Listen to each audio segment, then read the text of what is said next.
Swastiastu. Assalamualaikum warahmatullahi wabarakatuh. Salam, salam sejahtera dan namo buddhaya. Semoga semuanya sehat walafiat, murah rezeki, tidak kurang apapun dan selalu enjoy.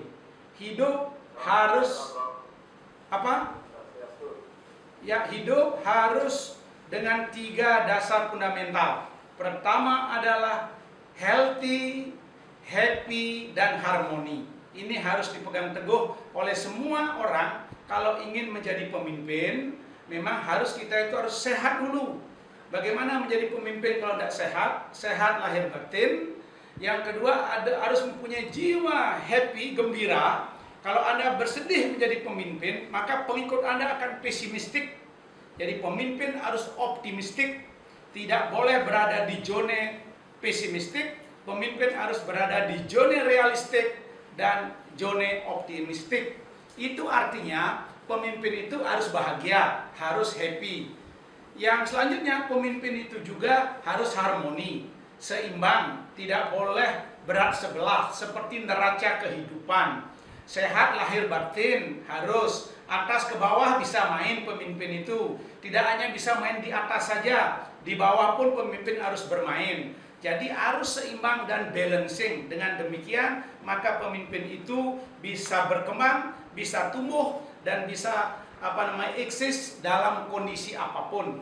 Itu yang perlu saya sampaikan kepada Bapak Ibu sebagai pengantar. Dan kalau kita banyak punya sahabat, tentu banyak punya kerabat. Jika ingin menjadi pemimpin yang hebat, harus benar-benar jaga martabat. Ini penting. Pemimpin kalau hebat itu harus punya martabat. Itu yang saya awali dari kata-kata saya ini, karena saya yakin dan percaya Bapak Ibu semua yang hadir di seminar ini adalah himpunan dari orang-orang hebat dan orang-orang bermartabat. Terima kasih kepada Unkris, terima kasih kepada Rektor, terima kasih kepada Pak Joni, terima kasih kepada semua yang terlibat atas kesempatan yang diberikan saya untuk memaparkan ide-ide saya yang barangkali nanti bisa kita diskusikan secara bersama-sama. Kita akan kembali kepada kepemimpinan dan edukasi di era pandemi COVID-19 ini. Bahwa Bapak dan Ibu sekalian, kepemimpinan itu adalah basisnya kemampuan. Kalau Bapak Ibu tidak memiliki kemampuan, maka Bapak Ibu tidak bisa mengajak orang lain untuk bersama-sama mencapai tujuan. Bapak tidak bisa mengajak bagaimana orang berada di jalan rel yang benar. Bagaimana Bapak memimpin orang-orang yang sesungguhnya adalah juga orang-orang hebat jika kita tidak memiliki kemampuan. Jadi kepemimpinan itu adalah basisnya kemampuan. Dengan kemampuan kita bisa melakukan sesuatu sebagaimana diberikan kewenangan kita selaku pemimpin. Yang selanjutnya, pemimpin itu adalah harus mengenal suatu proses. Tidak boleh mengabaikan proses. Ibaratnya kita memproduksi barang. Ada input, ada proses, ada output, ada outcome. Pemimpin harus berada jalur itu. Dari hulu sampai hilir, pemimpin tidak boleh ada dominasi di satu tempat. Pemimpin harus mencair dari hulu sampai hilir, seperti air mengalir. Tidak boleh itu dibendung dengan cara apapun. Walaupun dibendung pasti ada jalan keluarnya. Pemimpin harus selalu memberikan jalan keluar. Jangan pemimpin itu pasif, jangan pemimpin kurang reaktif. Harus pemimpin mengalir seperti air dari bukit ke laut.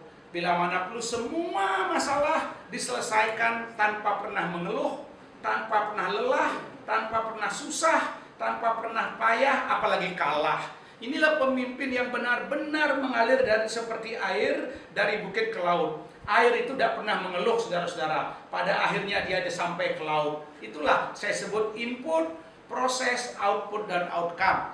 Lalu pemimpin adalah harus mampu mensinergisitaskan seluruh potensi. Pemimpin yang hebat, pemimpin yang kredibel dan akuntabel adalah mampu mengorganize dari apa? Dari nothing to something, ya kan? Dari zero to hero, dari minimum ke maksimum, ya kan? Tidak boleh pemimpin itu pasrah, belum apa-apa sudah berbuat. Prinsipnya pemimpin harus berenergi dan bersinergisitas, mampu menggabungkan seluruh kekuatan dalam internal organisasi. Tidak boleh membedakan seluruh, ibaratnya mobil. Anda tahu sebagai sopir, pintil pun itu berguna. Jangan anggap satu mur tidak berguna. Apabila pintil ban tidak ada, maka mobil itu tidak bisa berjalan karena bannya kempes. Oleh karena itu, pemimpin harus menghormati sinergisitas, kolaborasi, kerjasama menjadi esensi dasar. Jangan sampai pemimpin itu mengabaikan yang kecil, itu akibatnya bahaya. Yang besar bisa habis. Pemimpin tidak boleh berpikir parsial. Pemimpin harus berpikir holistik, integral untuk menjadi pemimpin yang hebat dan bermartabat. Lalu kepemimpinan ini adalah amanah. Harus kita benar-benar kita gunakan karena dia lama-lama menjadi berkah. Kalau kita sudah memahami bahwa pemimpin amanah, maka kita upayakan pemimpin apa yang kita lakukan harus menjadi berkah. Tidak hanya berkah untuk diri kita sendiri, tapi berkah untuk orang lain, termasuk dalam rangka mewujudkan tujuan kita. Bagaimana organisasi itu harus berjalan apabila tujuan tidak tercapai? Tidak mungkin. Organisasi memiliki 3 tujuan dari perspektif waktu. Tujuan jangka pendek, jangka menengah, dan jangka panjang. Kalau dalam organisasi bisnis ini utamanya tentu organisasi sosial seperti kampus berbeda. Saya akan coba ini analogkan dengan organisasi bisnis biar Bapak Ibu semua lebih paham. Jika organisasi bisnis seperti perusahaan, maka tujuan jangka pendeknya adalah konsolidasi, menata seluruh instrumen-instrumen yang ada dalam organisasi agar siap di start, agar siap melaju, agar siap berjalan sehingga tidak mogok di tengah jalan. Jadi perlu konsolidasi yang matang dan benar-benar dikawal oleh pemimpin. Tujuan jangka menengah adalah bagaimana mencari laba atau mencari profit, mencari keuntungan agar jangan sampai cash flow terganggu. Karena kalau cash flow terganggu itu artinya ada risiko. Jadi pemimpin harus benar-benar memikirkan cash outflow dan cash inflow-nya harus dipikirkan. Lalu yang ketiga adalah pemimpin dengan tujuan jangka panjang. Jangka panjangnya adalah bagaimana meningkatkan nilai perusahaan, nilai aset. Karena itulah sesungguhnya menjadi obsesi, menjadi target dari seorang pemimpin kalau memang benar-benar ingin duduk sebagai pemimpin yang mampu dan berbuat untuk seluruh orang yang ada dalam sekitarnya sebagai bentuk pertanggungjawaban moral dan spiritual. Bapak dan Ibu, para peserta seminar yang saya banggakan, tidak cukup sampai di sana saja bahwa kita harus menjadi pemimpin yang firm, menjadi pemimpin yang benar-benar melaju, maka harus memiliki namanya modal dasar. Modal dasar pemimpin itu tiada lain, saudara-saudara semua. Saudara kalau berani mencalonkan diri sebagai rektor, berani mencalonkan diri sebagai pimpinan perusahaan, berani menjadi dekan, berani menjadi pemimpin apa saja, berani menjadi orang-orang di tingkat sosial. Lihat dulu dirimu. Apakah kamu memiliki pemahaman 3 hal ini sebagai modal dasar? Apa yang disebut dengan leadership. Kalau Anda tidak memiliki pengetahuan tentang leadership, jangan coba-coba menjadi pemimpin. Nanti karena Anda akan tidak berhasil, karena Anda tidak mempunyai seni, mempunyai ilmu dan cara serta metode serta pendekatan bagaimana mengajak orang lain bersama-sama untuk mencapai tujuan tanpa dipaksa dan mereka senang. Karena menjadi pemimpin bukan memaksa, berarti mengajak bersama-sama dengan senang, dengan sehat, dengan gembira, dengan harmoni. Seperti tadi saya katakan, orang akan sampai pada tujuannya. Jangan mentang-mentang jadi pemimpin melakukan tekanan-tekanan secara paksa. Itu tidak bagus. Berarti kalau demikian Anda, maka jiwa leadership Anda dapat dikatakan belum cukup untuk menjadi pemimpin. Landasan pijakan yang kedua, dasar yang kedua, pemimpin harus mempunyai kecakapan manajerial. Apa indikasi kecakapan manajerial? Kecakapan manajerial itu adalah seperti yang saya katakan tadi, dari nothing to something, dari zero to hero, dari yang minimum ke maksimum, tidak pernah mengeluh tanda-tandanya. Pemimpin yang memiliki pengetahuan manajerial yang bagus tidak pernah mengeluh, tidak pernah menyalahkan orang lain, selalu berimprovisasi dengan sumber daya yang dimiliki sehingga mereka benar-benar menjadi pemimpin dirasakan oleh orang-orang yang ada di bawahnya.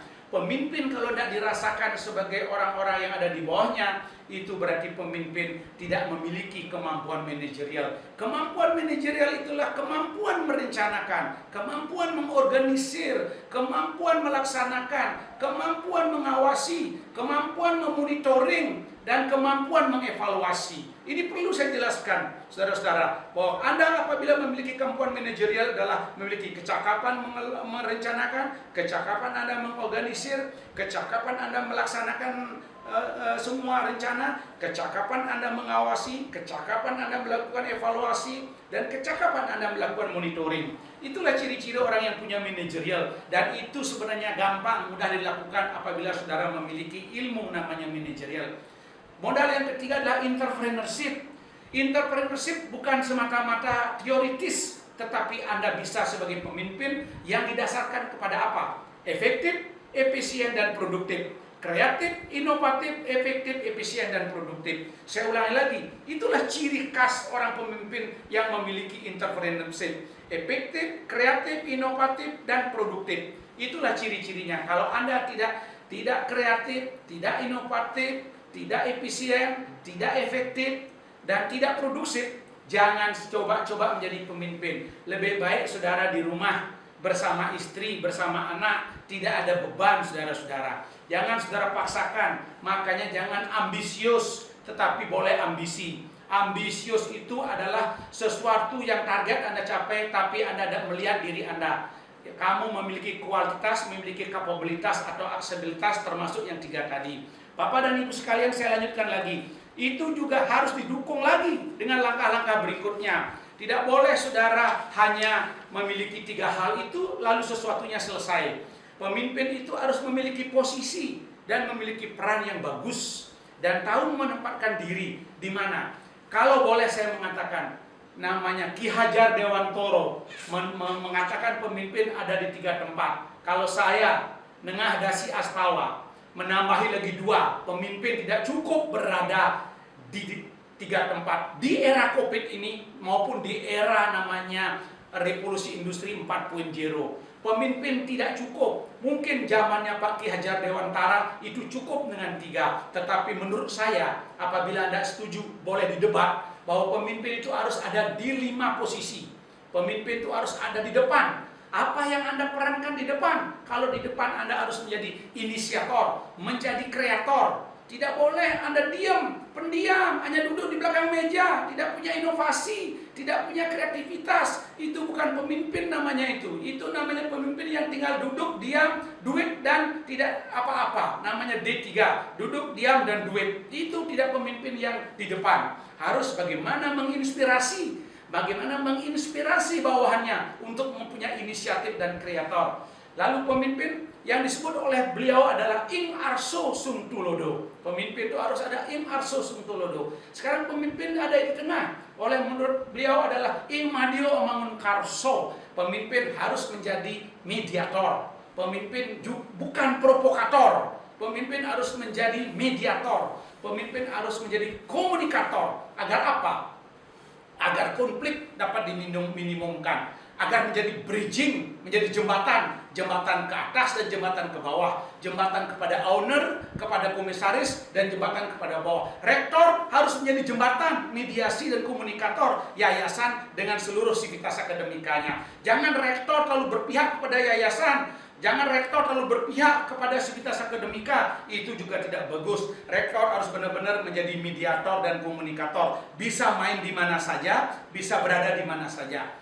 Pemimpin yang ada di belakang adalah pemimpin yang disebut dengan Tun Wuri Handayani. Menurut beliau Ki Hajar Dewantoro, maka pemimpin harus menjadi motivator, menjadi pendorong supaya mereka mau melaju organisasi kita, mau bergerak anak buah kita untuk menjadi orang-orang yang progresif, bukan orang-orang yang degresif. Semua progresif karena kita dorong mereka menjadi orang pribadi-pribadi dan orang-orang yang benar dinamis, tidak pernah konservatif, selalu berpikir terbuka dan open minded. Lalu motor ini seperti mobil, Anda lihat, tanpa motor tidak bisa mobil. Tapi walaupun ada motor itu ada di depan seperti mobil sedan, tetapi umumnya motor-motor, mobil-mobil yang gede, mobil-mobil yang besar itu dulu ada diciptakan untuk jadi pendorong, karena memang mobil itu adalah mendorong semua badan mobil untuk melaju ke depan. Tidak boleh semua adalah tidak bergerak. Itulah jiwa pemimpin.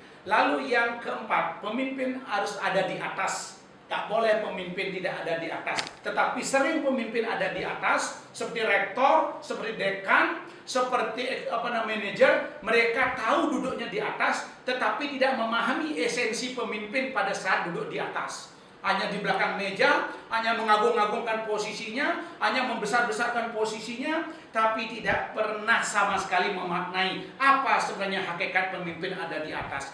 Pemimpin tatkala ada di atas harus berani menjadi eksekutor. Pemimpin tidak boleh takut, tidak boleh pemimpin ragu, pemimpin tidak boleh cemas. Pemimpin harus berani mengambil, karena dengan menjadi eksekutor berarti pemimpin itu benar-benar bisa mengakselerator, bisa mengakselerasi, mempercepat laju organisasi untuk mencapai tujuan. Jadi benar-benar eksekutor. Jangan sampai pemimpin, saya katakan tadi, hesitant, ragu-ragu. Kalau ragu-ragu jadi pemimpin, lebih baik letakkan jabatan, pindah ke posisi lain. Karena itu adalah bukan sebenarnya ruang Anda, sebenarnya bukan tempat Anda. Kalau Anda ragu-ragu, lalu harus berani memulai. Karena teorinya, barang siapa yang berani memulai, maka pada saat itu memiliki sesuatu. Kalau tidak berani memulai, kita misalnya, mohon maaf ini, tidak berani kita merayu wanita, maka kita tidak akan punya istri, saudara-saudara. Kalau kita tidak berani lagi, misalnya berani berhutang, dalam konteks yang positif, maka kita tidak pernah akan memiliki harta yang lain, saudara-saudara. Karena itulah esensi sebagai seorang pemimpin. Lalu yang ke bawah, pemimpin berada di bawah adalah pemimpin yang harus sering turun-turun ke bawah. Jangan di atas saja. Apa peran Anda di bawah? Kalau Anda di bawah menjadi stabilisator. Siapa tahu ada sesuatu yang belum Anda pantau, yang belum Anda ketahui dari atas, dari tengah, dari belakang, dari depan. Maka ketika Anda di bawah, Anda adalah menjadi stabilisator. Anda juga menyerap aspirasi, tahu yang sesungguhnya, sehingga sekaligus Anda menjadi dinamisator, karena Anda bisa memperkecil ruang-ruang sekat di bawah, dan Anda benar-benar menjadi pemimpin yang dikatakan merakyat. Jangan sampai menjadi pemimpin elitis, tidak benar. Pemimpin harus merakyat. Jangan posisi Anda, jangan atribut pemimpin dipakai gagah-gagahan sehingga Anda tidak merakyat. Pemimpin harus merakyat. Itulah esensi dari 5 posisi yang saya katakan. Anda peran dan posisi Anda kalau mau menjadi orang hebat sebagai pemimpin dan bermartabat. Bapak dan Ibu sekalian, bahwa sekarang kalau ingin sukses menjadi pemimpin, kita lanjutkan. Tadi kita miliki beberapa hal yang saya sampaikan itu. Maka untuk hebat menjadi pemimpin, untuk sukses menjadi pemimpin, maka kita lanjutkan dengan strategi. Apa yang saya maksud dengan strategi? Strategi itu adalah cara, metode, pendekatan untuk mencapai tujuan. Hidup tanpa strategi adalah nothing. The leader life without strategies is nothing. Ingat ini, life without strategy is nothing. You have money, you have big money, without strategy is nothing. Jadi itu intinya, kamu punya modal, kamu punya kecakapan, kamu punya keahlian, kamu apa saja yang punya. Kalau you tidak bisa menciptakan strategi, maka hidupmu tidak akan sukses seperti yang kamu harapkan. Apa yang saya maksud dengan strategi itu? Pertama adalah kemauan. Pemimpin harus punya ambisi, mimpi, vision, visioner. Pemimpin harus punya ambisi, punya mimpi, punya visioner ke depan. Menjadilah one step ahead. Kenapa pemimpin harus ada kemauan? Karena if there is will, there is way. Di mana ada kemauan, di sana ada jalan. Tatkala tidak ada kemauan, maka jalan tertutup. Jadi yang menutup jalan itu sebenarnya bukan orang lain. Tidak ada pernah orang lain menutup jalanmu. Hanya dirimu lah yang menutup jalan itu sendiri, sehingga kalian menjadi pemimpin tidak sukses. Tidak pernah anak buah menutup jalanmu. Tidak pernah apa namanya orang lain menutup jalanmu, karena dirimu lah menutup jalan maka tidak sukses. If there is will, there is way. Lalu yang kedua adalah kecakapan. Bapak Ibu seorang pemimpin harus memiliki kecakapan. Kecakapan yang pertama adalah kecakapan yang disebut dengan kecakapan yang namanya human skill. Human skill harus dimiliki. Conceptual skill harus dimiliki. Conceptual skill harus dimiliki. Lalu namanya design skill harus dimiliki. Managerial skill harus dimiliki. Technical skill harus dimiliki. Soft skill harus dimiliki. Kalau Bapak Ibu tidak memisah itu, tidak cukup. Makanya kalau kita tarik ke atas sering disebut dengan kecakapan intelektual, kecakapan emosional, dan kecakapan spiritual. Itu kalau dalam bentuk besarnya. Itulah yang harus Anda miliki untuk menopang, untuk mendorong, untuk menjadikan Anda pemimpin yang besar, pemimpin yang hebat, dan pemimpin yang memiliki improvisasi tinggi untuk membawa organisasinya menuju yang kebaik. Lalu yang ketiga adalah keberanian. Berani memulai, berani menanggung risiko, berani bertanggung jawab. Kalau Anda tidak berani bertanggung jawab, tidak berani memulai, tidak berani dengan risiko, tidak berani menghadapi tantangan, bagaimana merubah tantangan ancaman menjadi peluang, maka Anda tidak akan berhasil. Maka keberanian adalah merupakan sisi penting. Besarkan nyalimu sebagai pemimpin. Jangan bernyali kerdil dan kecil. Pemimpin harus bernyali, berani, di depan, di belakang, di tengah, di atas, di bawah, berani selalu. Tetapi perlu Bapak Ibu sadari, strategi kepemimpinan yang saya sampaikan ini harus bersinergis, tidak boleh lepas satu sama lain. Kemauan harus ada. Kalau mau benar-benar nanti ini tahu tentang bagaimana strategi ini, khusus di buku saya buat hanya 3 hari Bapak Ibu. Saya punya buku hanya 3 hari, saya bikin sekitar 1 halaman. Khusus membahas strategi ini di era COVID, dan nanti beli buku saya kalau mau kalian sambil saya promosi di sini. Kalau tidak beli juga tidak apa-apa. Kalau tidak punya uang boleh minta sama saya akan berikan nanti buku saya. Nah, itu akan terbit buku saya karena saya selama COVID ini, baru berjalan COVID ini sudah 3 buku yang saya hasilkan. Saya tidak mau nanggung-nanggung, dan buku yang terakhir saya buat lagi lebih cerdas dan lebih radikal lagi. Saya sedang merancang sebuah buku. Berani saya merancang buku yang namanya apa, saudara-saudara? Saya katakan ada strategi marketing radikal tanpa radikalisme. Jadi strategi marketing radikal tanpa radikalisme sudah dalam proses saya susun, dan mungkin mudah-mudahan Tuhan mengizinkan tidak terlalu lama akan terbit juga buku itu. Sehingga saya dalam pandemi COVID selama 2 bulan ini, mungkin 4 buku yang saya akan lahirkan bersama anak-anak saya yang tercinta. 2 orang anak saya yang tercinta, saya suruh mengedit, saya suruh memberikan masukan-masukan, dan saya suruh membuat 1 tulisan saja. Anak saya tidak perlu banyak-banyak karena masih muda, akan masuk ke buku ini, sehingga saya senang, saudara-saudara. Itulah 3 strateginya harus dilakukan secara bersama-sama. Sekarang Bapak dan Ibu sekarang tidak cukup juga dengan strategi. Sebagai pemimpin hebat harus punya cara kerja yang bagus. Kalau Bapak Ibu tidak mempunyai cara kerja atau etos kerja lah istilahnya, Bapak dan Ibu sebagai pemimpin harus punya etos kerja. Etos kerja yang saya maksud Bapak Ibu Saudara, kita tidak boleh saudara-saudara hanya memiliki yang namanya teori-teori semata. Tidak boleh hanya memiliki apa yang disebut dengan kemampuan latar belakang pendidikan yang tinggi-tinggi saja kita miliki. Tidak cukup dengan itu, saudara. Tidak cukup juga kita banyak cerita di mana-mana. Tetapi bagaimana cara kerja pemimpin yang hebat dan bermartabat? Ada 9 cara kerja pemimpin yang hebat dan bermartabat. Yaitu pertama, kerja cerdas. Yang kedua, kerja keras. Kerja lugas. Kerja tuntas. Kerja lekas. Jangan lambat, kerja lekas. Lekas, cepat, cepat, cepat. Kerja berkualitas. Kerja bebas.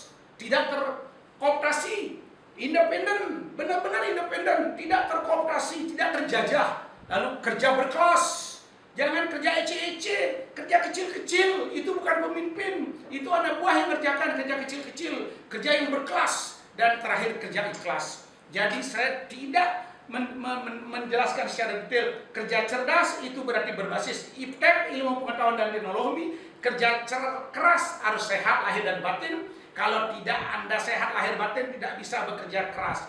Kerja lugas harus menjadi inspirasi, harus punya pemetaan, punya mapping, dan tahu zoning, tahu di mana, kapan, di mana dan kapan memulai. Lalu kerja tuntas. Mengapa harus kerja tuntas, saudara-saudara? Kalau saudara tidak kerja tuntas, setengah-setengah, tidak jadi itu barang. Tidak pernah jadi itu barang. Bagaimana kita mau sukses? Uang barang yang kita bikin tidak pernah tuntas. Seorang dosen kuliah menjadi di S3, disertasinya tidak selesai-selesai dan tuntas-tuntas, ya tidak tamat-tamat, walaupun pada waktu kuliah mendapatkan A semua. Begitu juga S1, mereka semua IP-nya 4,0, tapi tidak selesai skripsinya, tidak kerja tuntas. S2 juga sama, jadi harus kerja tuntas, kerja lekas, tidak boleh lambat-lambat, nanti disalib kita sama pesaing kita. Kita harus cepat, akurat, murah, dan simpel. Itulah ciri kerja lekas. Kerja berkualitas, Anda harus berulang kali. Berulang kali aku menyapa, namun engkau tak menoleh. Tapi tidak apa-apa, aku tak kecewa. Ku ulangi terus lagi. Itu spiritnya apa? Kalau mau Anda berkualitas, harus kejar dulu itu namanya kuantitas. Sering latihan, namanya learning curve theory. Semakin sering kita mengerjakan sesuatu, semakin bagus hasilnya. Jangan bermimpi tiba-tiba langsung jadi pemimpin hebat. Latihan, sama kayak tadi saya bilang, berulang kali. Itu saya katakan, jangan sekali-sekali jadi. Itu mungkin terlalu mimpi Anda yang di siang bolong. Itu mimpi di siang bolong. Lalu kerja bebas, tidak boleh terintervensi, tidak boleh terjajah. Pemimpin harus bebas, harus merdeka, berimprovisasi untuk melahirkan ide-ide baru, melahirkan gagasan baru, melahirkan ide gila supaya benar-benar menjadi kreator. Saudara adalah memiliki 5 fungsi. Jangan sampai saudara tidak bisa bebas. Kalau saudara takut, rektor takut sama yayasan, berhenti jadi rektor. Kalau rektor, dekan takut sama rektor, berhenti jadi dekan. Kita tidak boleh takut, karena takut itu adalah boleh. Yang tidak boleh itu bohong. Rektor tidak boleh bohong, pemimpin tidak boleh bohong, dekan tidak boleh bohong. Kalau salah tidak apa-apa, maka jangan takut salah. Harus bebas, merdeka, kerja berkelas. Jangan ngambil pekerjaan-pekerjaan yang tidak pas sebagai pemimpin. Energimu habis, terkuras, tetapi tidak menghasilkan hal-hal yang bagus untuk kalian semua. Jadi harus berkelas kerjanya. Dan jangan melihat bahwa Bapak apakah melakukan itu, saudara boleh datang ke saya.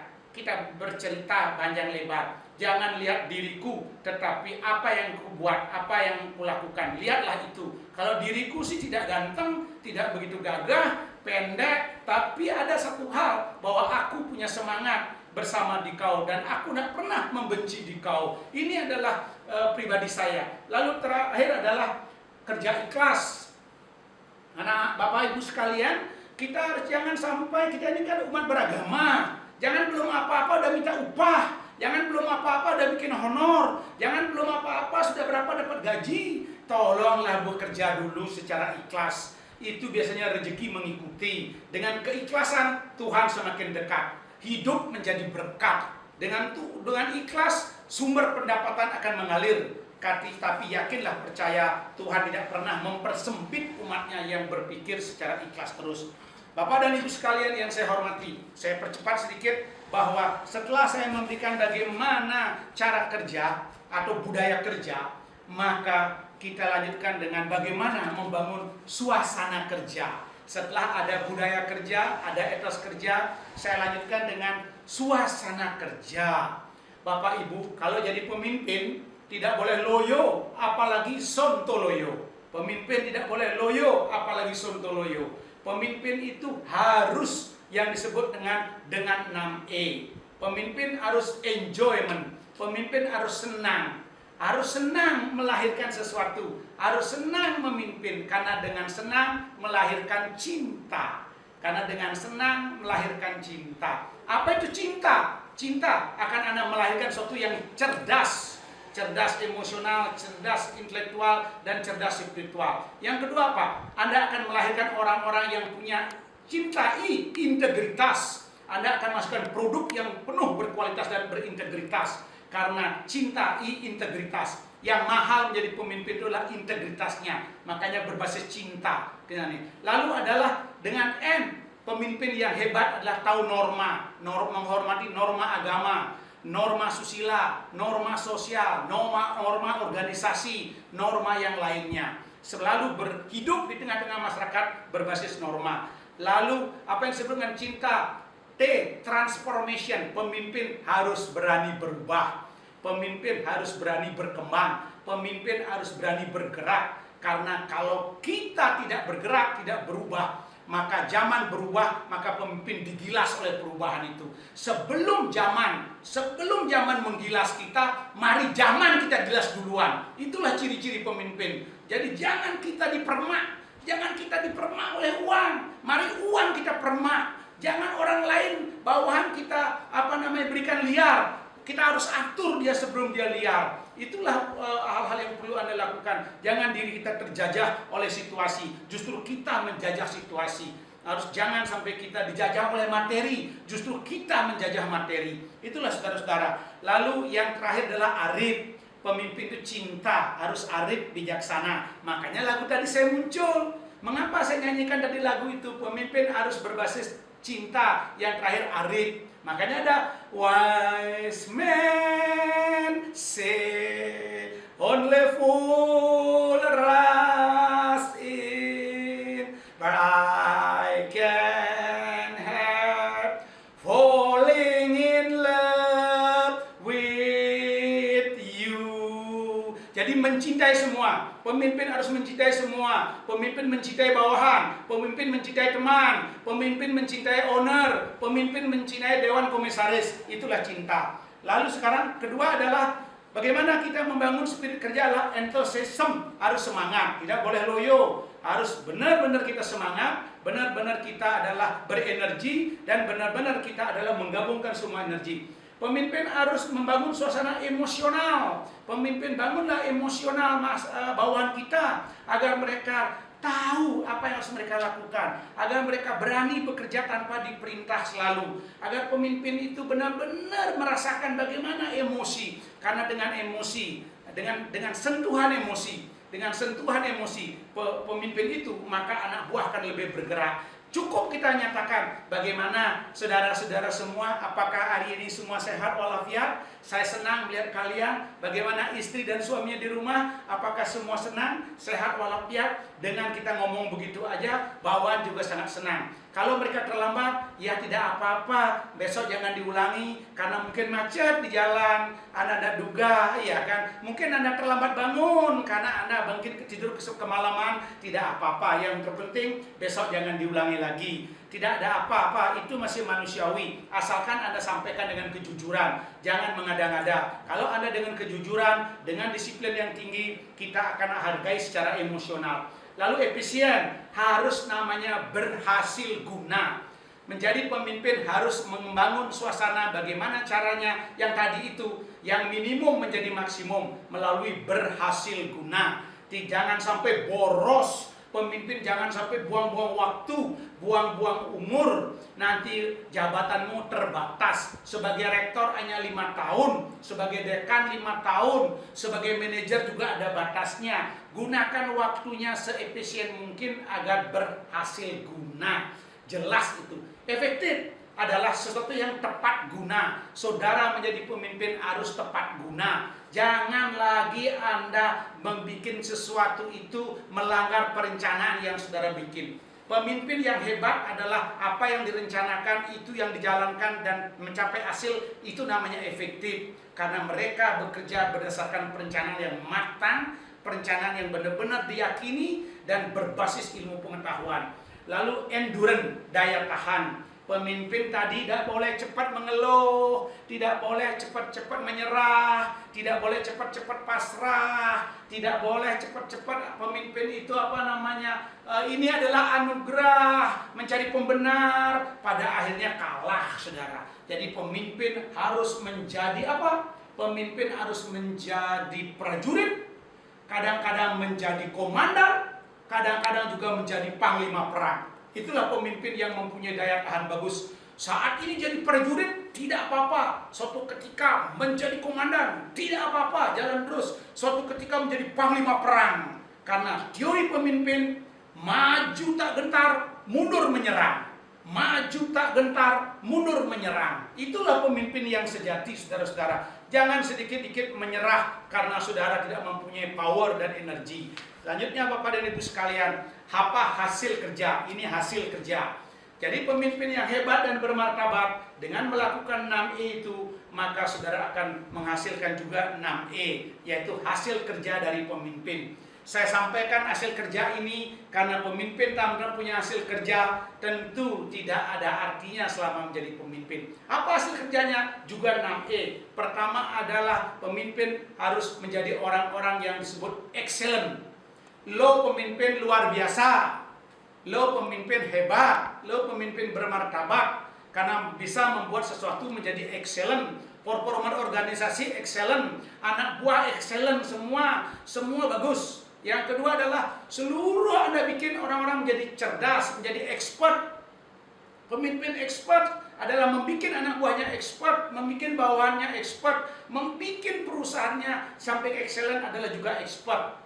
Tidak hanya sekedar menjadi pemimpin, lalu sering menjadi contoh. Pemimpin yang hebat adalah menjadi contoh. Persis seperti yang saya katakan tadi. Saya ini walaupun sibuk, mohon maaf Bapak Ibu sekalian, saya walaupun sibuk dan sudah tidak memerlukan kom lagi, saya sebagai guru besar, tetapi saya sudah banyak punya tulisan. Saudara bisa cari di googling, saudara bisa cari. Dalam waktu 2 bulan saya 3 menghasilkan buku. Itu jangan lihat dulu kualitasnya, tapi lihat hasilnya. Saudara jangan coba-coba nyinyir. Orang nyinyir itu hanya bisa menyalahkan. Hasilmu mana? Lebih gampang menyalahkan dan mengkritisi, tetapi begitu sulit memperbaiki. Ingat kata-kata saya itu. Menyalahkan dan menyinyir itu memang mudah, tapi coba memperbaiki satu kalimat saja sulitnya luar biasa. Oleh karena itu jangan pernah mengkoreksi orang lain sebelum saudara punya hasil. Tunjukkan dulu dirimu. Walaupun hasilnya kurang bagus, yang penting ada. Itulah orang-orang yang menjadi example. Jangan selalu menyalahkan orang lain. Lalu eminence, pemimpin harus superior. Tidak boleh pemimpin itu adalah penampilannya culun. Pemimpin itu adalah selalu tidak percaya diri. Harus menjadi benar-benar superior sesuai dengan kewenangan dan tanggung jawab serta posisinya.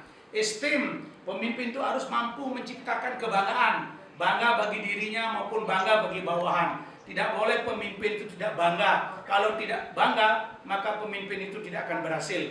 Oke, lalu yang terakhir adalah pemimpin itu harus eksternal, ada keabadian, ada monumental yang ditinggalkan sehingga bisa dinikmati oleh generasi-generasi berikutnya. Harus ada yang bersifat eternal dan monumental. Yang terakhir ini adalah pemimpin dengan edukasi. Jadi Bapak Ibu, terakhir ini Bapak Ibu, saya ingin mengajak Bapak Ibu Saudara, masih lagi 2 slide saya cepatkan. Pemimpin itu harus mendidik dan tidak cukup juga mendidik, harus juga mengajar. Dosen banyak yang tahu hanya mengajar doang. Saya sering berkali-kali mengulangi, dosen tidak boleh hanya pintar mengajar, hanya membagi ilmu. Dosen sebagai pemimpin di kelas harus juga pintar mendidik.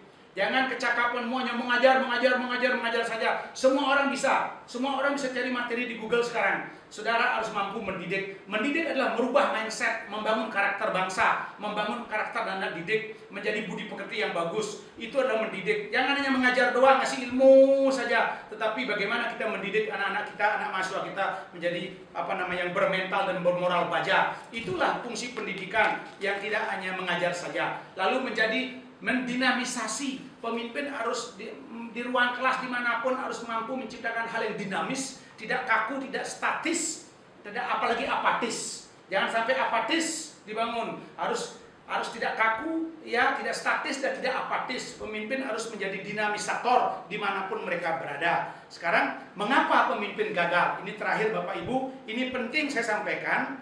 Bapak Ibu bisa lanjut slide-nya, bisa dilanjut. Mengapa pemimpin itu gagal? Bapak dan Ibu sekalian, Pak Joni tolong slide-nya. Mengapa pemimpin itu gagal? Lagi satu. Pemimpin mengapa itu gagal? Ya, pertama, pemimpin itu gagal, dimanapun gagal pemimpin itu karena apa? Ada kesalahan-kesalahan yang dilakukan. Pertama, pemimpin gagal karena mengabaikan profesionalisme. Pada saat menjadi calon rektor, menjadi calon dekan, menjadi calon gubernur, calon bupati, calon wali kota, calon apa saja, dia menjanjikan profesionalisme. Tapi setelah jadi, itu dikhianati, itu dilanggar, maka dia akan kehilangan roh, kehilangan taksu, kehilangan segala-galanya. Yang kedua adalah terlalu dalam merangkul lawan menjadi kawan. Tahu-tahu ditikam dari belakang. Saudara, hati-hati merangkul lawan. Boleh dirangkul untuk apa yang disebut namanya konsolidasi dan apa yang disebut dengan menyatukan, boleh.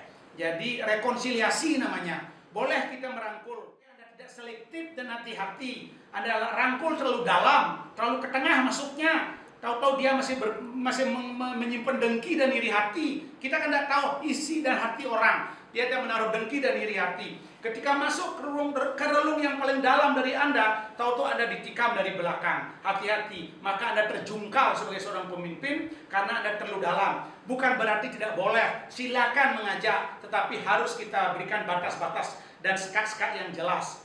Lalu, pemimpin yang senang disanjung dan buntung, bukan banting ini. Pemimpin yang senang disanjung dan buntung. Kalau saudara senang disanjung, seperti, mohon maaf Bapak Ibu sekalian, saya contohkan. Kera di atas pohon itu jatuh. Kera di atas pohon itu jatuh bukan karena angin bahorok. Kera jatuh di atas bukan karena angin bahorok, bukan karena hujan deras, bukan karena angin besar, bukan karena digoyang-goyang. Sekuat-kuatnya Anda menggoyang-goyang, kera itu semakin memegang pohon itu, tidak akan jatuh-jatuh kera itu. Tetapi bisa bila mana kera itu kamu tiup-tiup dengan angin sepoi-sepoi, dengan rayuan-rayuan, dengan suara suling. Begitu Anda dirayu, dielus-elus, maka sebentar kera itu jatuh dari pohonnya karena tertidur, saudara-saudara. Inilah ciri-ciri pemimpin yang senang karena sanjungan, akhirnya jatuh karena ABS. Asal Bapak senang, bukan ABC, salah ketik Bapak dan Ibu sekalian. Jadi tatkala saudara menjadi pemimpin yang asal Bapak senang, maka saudara akan jatuh tatkala Anda disanjung karena buntung, saudara-saudara. Lalu yang keempat adalah pemimpin sering jatuh karena ditipu atau dikerjain oleh orang yang paling dekat, anak emasnya, yang sering anak emasnya. Karena dengan dekat anak emas teori bola, Bapak Ibu sekalian. Bola mana pernah bola jauh kamu tendang?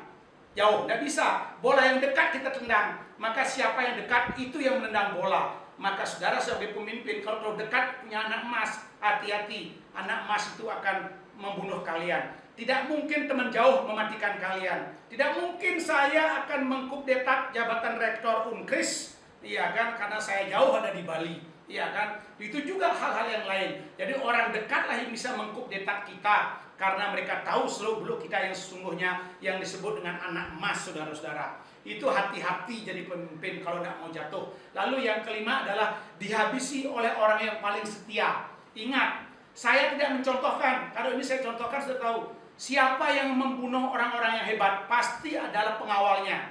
Pengawalnya. Contohnya Mahatma Gandhi. Siapa pengagumnya yang membunuh? Siapa membunuh John Lennon? Siapa membunuh Anwar Sadat? Siapa membunuh Indira Gandhi? Coba saudara cari.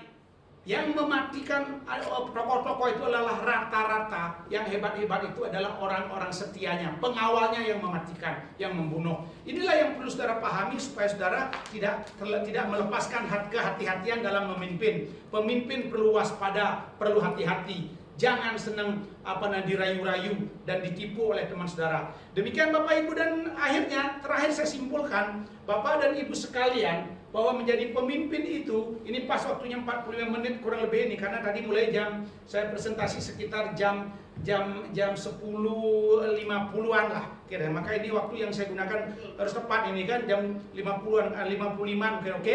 Ini kiblat. Pemimpin pada akhirnya harus dijadikan kiblat oleh bawahan paling tidak, oleh anak buah paling tidak. Pemimpin juga harus dijadikan referensi hidup oleh anak buah terutama, apalagi bisa orang lain. Lalu ketiga, pemimpin harus menjadi trendsetter, menjadi role model. Pemimpin harus jadi role model. Jangan pemimpin tahu-tahu lebih culun daripada anak buahnya. Pemimpin lebih malas dari anak buahnya. Pemimpin kurang agresif daripada anak buahnya. Pemimpin harus menjadi trendsetter. Yang keempat, pemimpin itu adalah panutan. Karena panutan seluruhnya harus dijaga dengan sebaik-baiknya. Boleh salah, tapi tidak boleh bohong. Boleh Anda keliru, tetapi jangan Anda menipu. Boleh salah, tapi jangan bohong. Boleh keliru, tapi jangan menipu. Itulah jiwa pemimpin. Terakhir, pemimpin adalah contoh. Contoh yang bisa dikenang sepanjang masa. Saya rasa demikian Bapak dan Ibu yang perlu saya sampaikan kepada Bapak Ibu sekalian. Semoga ada manfaatnya. Nanti kalau ada pertanyaan silakan. Kalau tidak ada pertanyaan bisa bertanya lewat WA saya. Jangan khawatir Bapak dan Ibu sekalian. Semuanya serba indah. Jangan ada yang kecewa. Pokoknya bikin yang indah-indah dan yang enak-enak saja hidup ini, biar imunitas tubuh kita terus tumbuh dan berkembang supaya kita terbebas dari Covid. Jadi pemimpin di era apa saja, tidak termasuk di era Covid, harus seperti itu. Saya rasa itu Bapak dan Ibu sekalian, burung irian, burung cendrawasih, cukup sekian dan terima kasih. Ditinggal istri sangat sedih, ditinggal pacar cari lagi. Sekian dan terima kasih. Sampai berjumpa di seminar lain lagi nanti. Om Santi Santi Santi Om. Wassalamualaikum warahmatullahi wabarakatuh. Salam sejahtera, namo buddhaya. Semoga semua sehat walafiat dan murah rezeki. Salam hebat, salam hangat, salam hormat bagi kalian semua, orang-orang yang hebat, bermartabat, dan terhormat. Sekian, terima kasih. Kalau ada hal-hal yang salah, karena kalau ada hal yang salah dan keliru, itu semata-mata kesalahan dan kebodohan saya. Tapi kalau ada manfaatnya, mari kita gunakan secara bersama-sama untuk kemajuan diri sendiri, kemajuan organisasi, bahkan mungkin kalau bisa kemajuan negeri kita yang tercinta ini. Merdeka! Merdeka! Merdeka! Terima kasih.